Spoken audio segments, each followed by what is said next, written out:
mke wake mama Sara. C'est pour dire qu'il c'est possible de mener un mariage pas si pas correctement, à peu près très correct. Inawezekana uishi ndoa hata kama aina ya kukamilika 100%, lakini iko munjia mzuri na iko na leta furaha. Par la grâce de Dieu, je me suis marié à maman Émilie. Kwa neema mimi oa mama Émilie.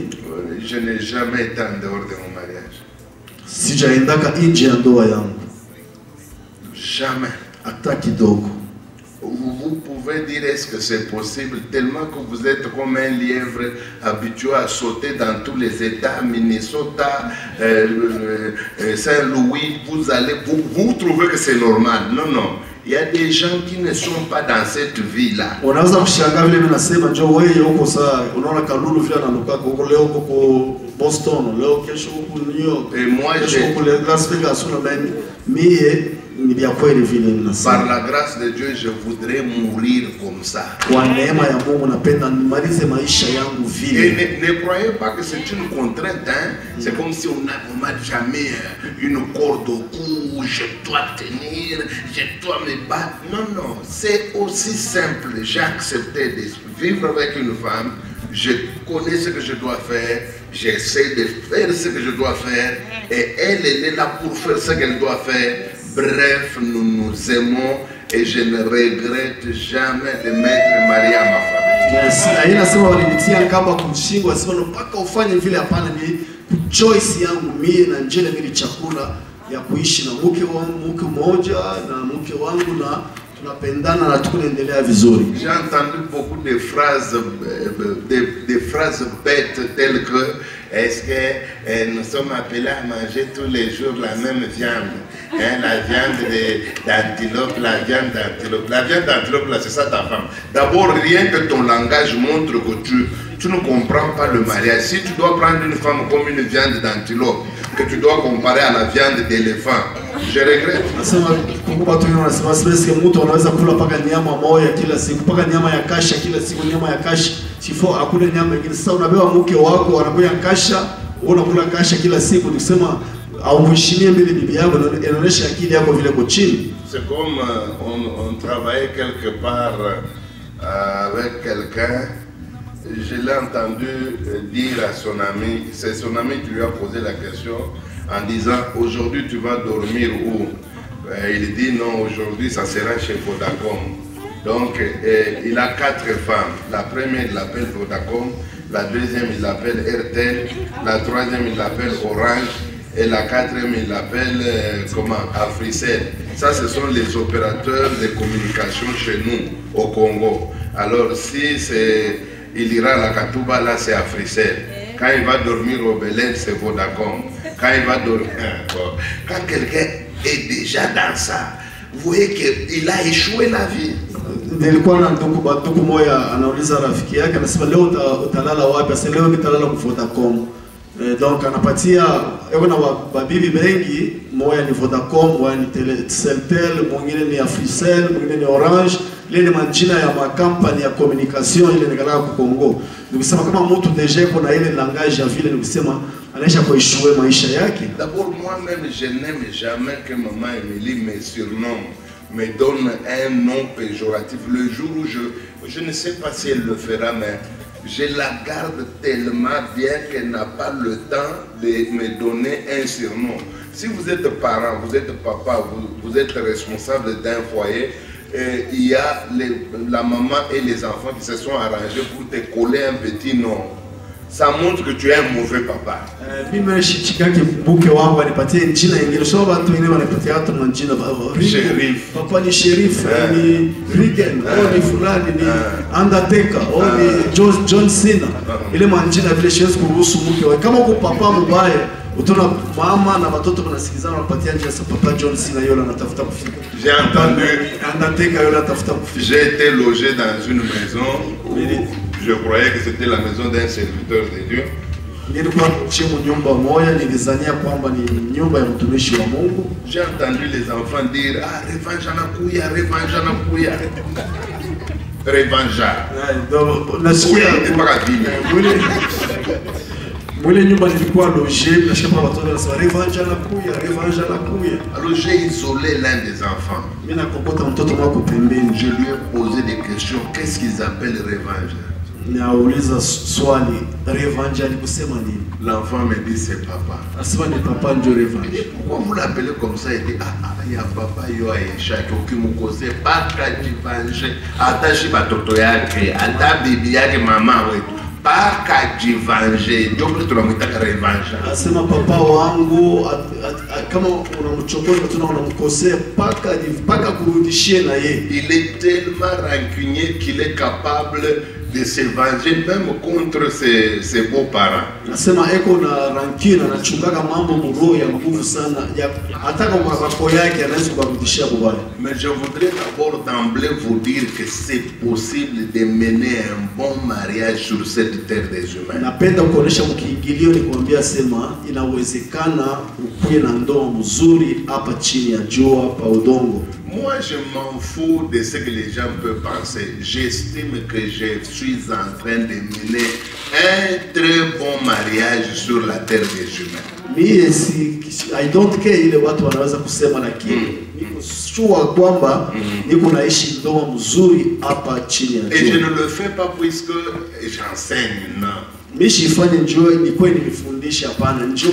C'est ça ma vie. Njoo maisha yangu. Donc quand je suis seul avec ma femme et mes enfants, kama niko pekee na mke wangu na watoto yangu, je suis en train de mener la vie que je veux vous enseigner ici. Niko na mene hii maisha mimi napenda kufundisha hapa. Moi j'ai horreur d'enseigner des choses dans lesquelles je ne suis pas. Mimi nashikanga boka kufundisha vitu vile mimi sifanyaki. Parce que c'est devenu une maladie du 20e siècle. Quelqu'un peut se tenir debout, il enseigne, il raconte des histoires. Moi comme c'est la chanson, c'est tous les pasteurs. Tous les pasteurs, quand ils sont à la chair, ils deviennent saints, ils n'échouent jamais, ils sont toujours corrects, ils ont des bons enfants, alors qu'ils ont des enfants impolis jusqu'à la moelle épinière. Sasa mimi siwezi kufundisha vitu vile mishinamo. Ndio inakuwa sawa magonjwa hii wakati yetu. Mtu wote kama anapita kwa mazabao ndio kufundisha ashisemage kosa yake. Yeye ashikalege na faiblesse, ashikalege na kosa, atasema paka vizuri. Hata kama yuko na watoto wabaya wasipoheshima, atasema kwa sababu watoto ni wazuri, watoto ndio akili kupita watoto wote. Maintenant je vais vous montrer un exemple biblique d'un mariage solide et d'un foyer bien assis. Napenda kuonyesha mfano moja mu Biblia ya ndoa moja ile imeshakukamilika. Nous allons lire, nous sommes dans Genèse chapitre 26 versets 4 à 7. Mwanzo sura yake 26. Nous lisons. Genèse chapitre 26 4 à 13. Je multiplierai ta postérité comme les étoiles du ciel. Tazidisha watoto yako kizazi kyako sawa nyota ya mbinguni. Je donnerai à ta postérité toutes ces contrées et toutes les nations de la terre seront bénies en ta postérité. Tapatia kizazi kyako hii udongo yote na watoto yako mataifa yote ya ulimwengu itabarikiwa kupitia watoto ya kizazi kyako. Parce qu'Abraham a obéi à ma voix et qu'il a observé mes ordres et mes commandements, mes statuts et mes lois. Njo Abraham alinitii agizo yangu yote nilimwambia alitii. Isaac resta à Guérar. Isaac akabaki pale Guérar. Lorsque les gens du lieu faisaient des questions sur sa femme, wakati watu wa ile fasi wanaanza kusema kwa ajili ya mke wake, il disait c'est ma sœur. Anaanza kusema huyu ni dada yangu, sio mke wangu. Car il craignait en disant ma femme que les gens du lieu ne le tuassent. Njo anaanza kuogopa ya kwamba kama anasema ni mke wake, watu wa ile fasi wa ile mji watamuua, njo wachukue mke wake. Parce que Rebecca était très belle de figure. Njo Rebecca alikuwa mwanamke mrembo sana. En tout cas, cher couple, suivez-moi. Dans toute la Bible, je n'ai jamais vu un mariage aussi stable, aussi profondément bien assez que le mariage d'Isaac et de Rebecca. Biblia mzima siyaona ndoa yenye kukamilika yenye kuikala vizuri sawa ndoa ya Isaac na Rebecca. Isaac a fait un mariage qu'aucun autre homme dans la Bible ne l'a fait. Isaac alifanya ndoa mzuri, hakuna mtu mwingine mu Biblia alifanya ndoa kama yeye. D'ailleurs, la Bible ne nous montre jamais là où Isaac et Rebecca se sont querellés.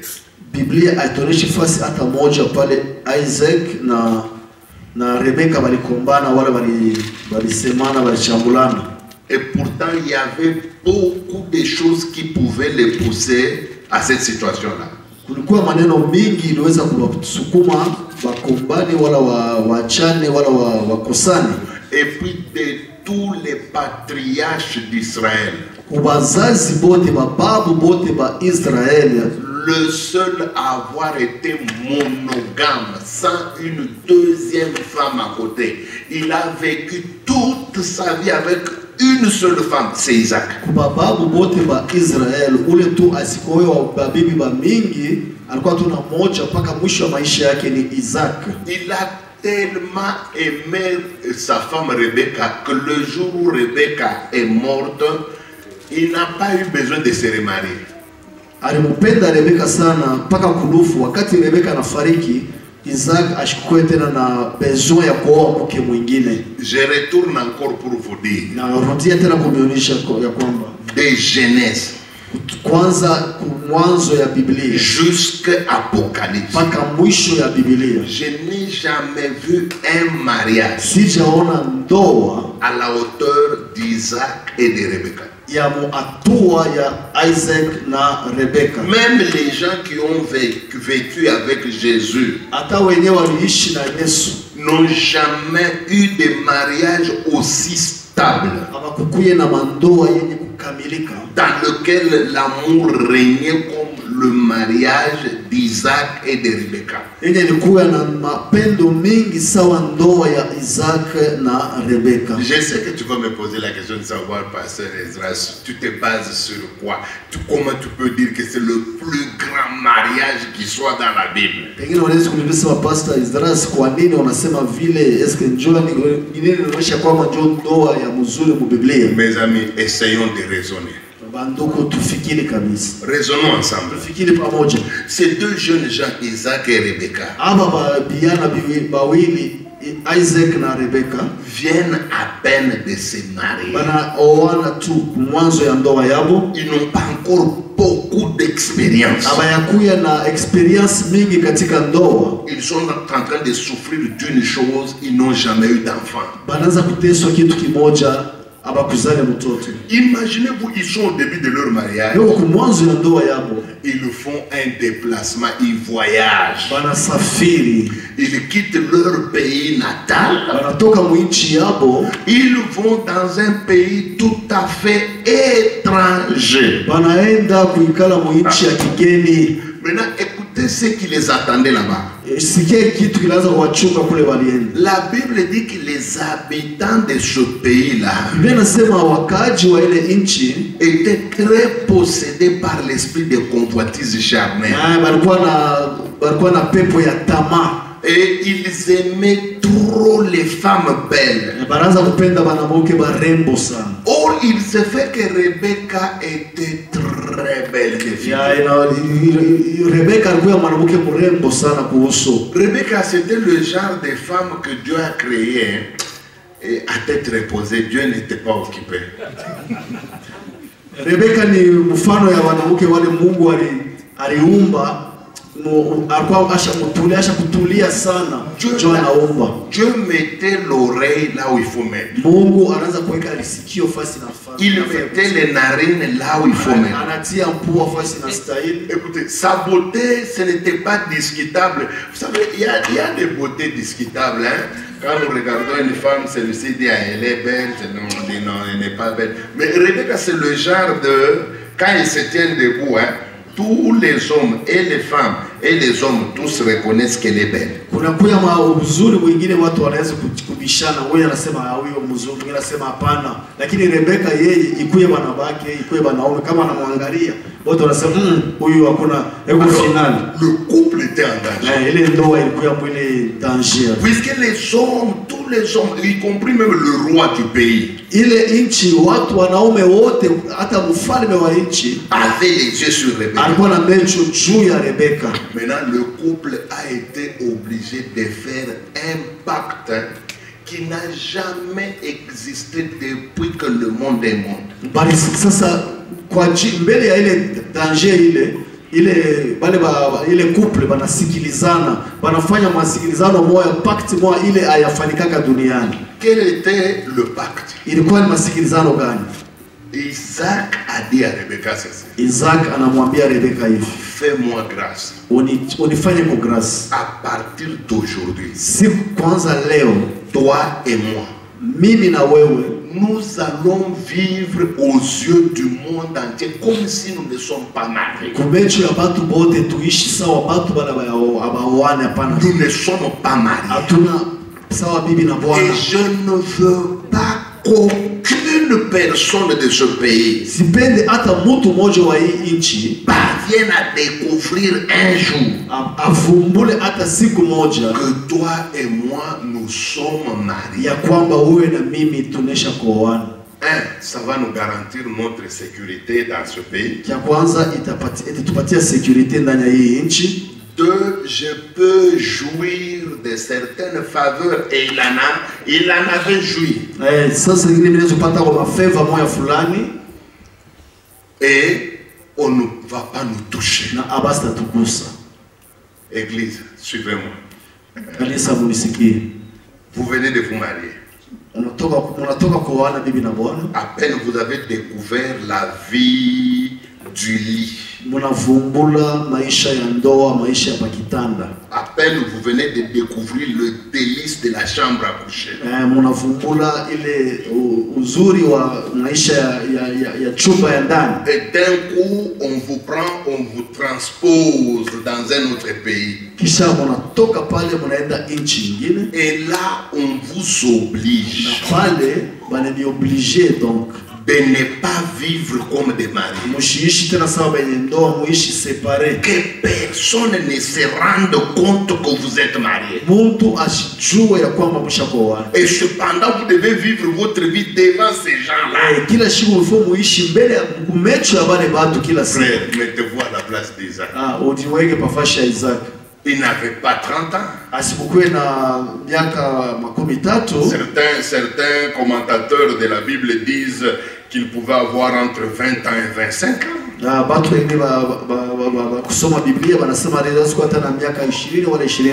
Rebecca plus jeune qu'Isaac. Belle jusqu'à la moelle épinière. Et vous êtes, imaginez-vous quand la pulsion sexuelle vous pousse à la prendre. Vous êtes obligé de regarder, est-ce qu'il y a quelqu'un ou il n'y en a pas? Aussi, il y a des gens, vous laissez. Vous laissez Rebecca. Laissez.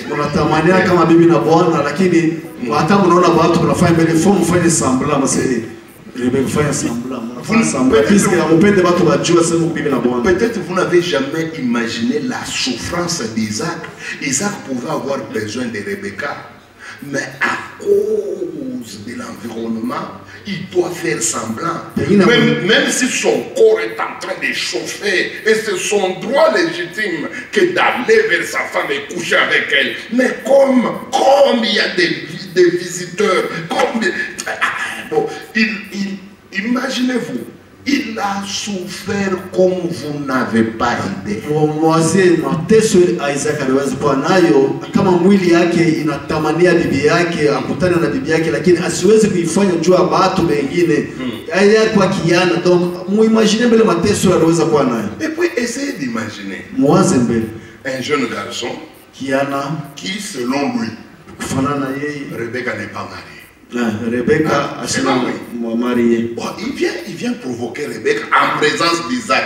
Isaac est obligé de rester comme s'il ne voit pas. Kama mtu anapita pale nampenda anamtamania Rebecca bibi yake, donc Isaac est obligé à faire semblant. Et puis dans la vie, il y a toujours des moins sérieux. Hein. Il peut y avoir un garçon qui arrive et dit ouais, on a qui n'est pas ça. Isaac est obligé quand il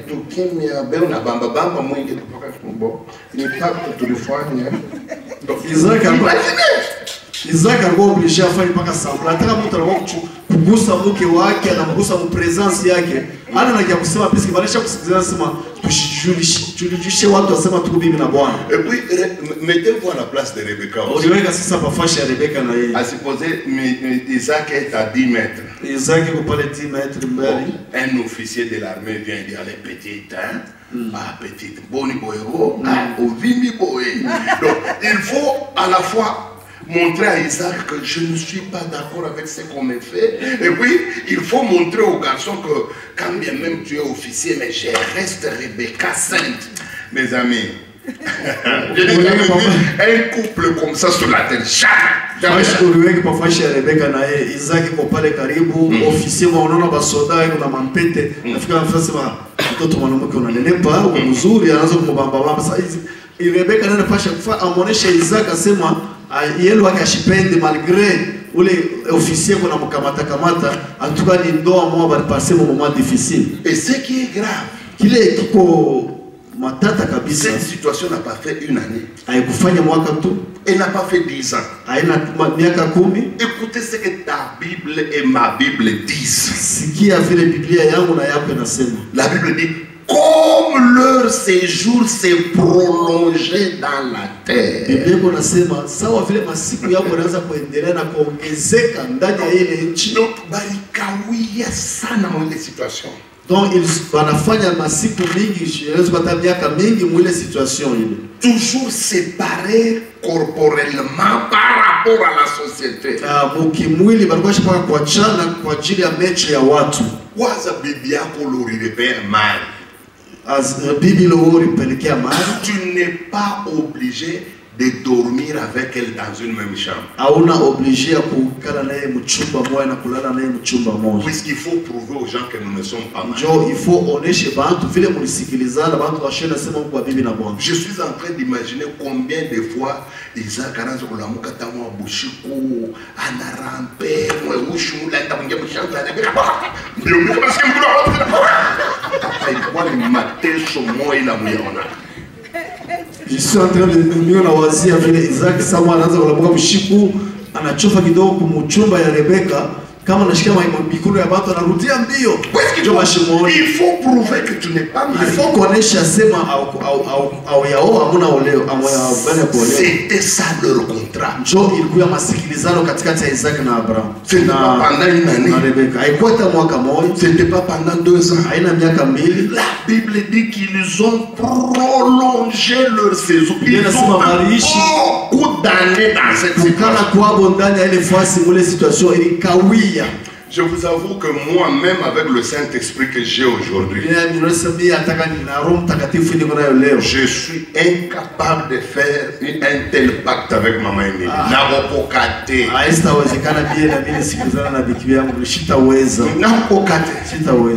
Parce qu'elle m'attire trop, ma femme. Voilà. Bon, je ne peux pas réussir comme ça.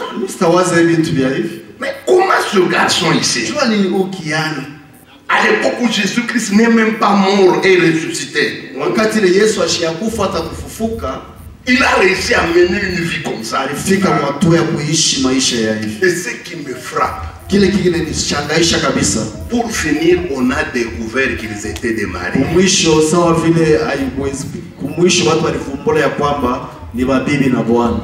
Et c'est comme ça qu'ils ont repris la vie normale des maris.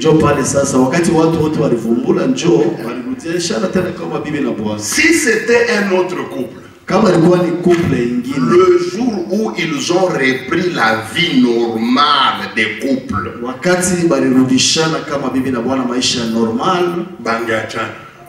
pouvaient se séparer. Vous n'avez qu'à prendre Mandela et Winnie.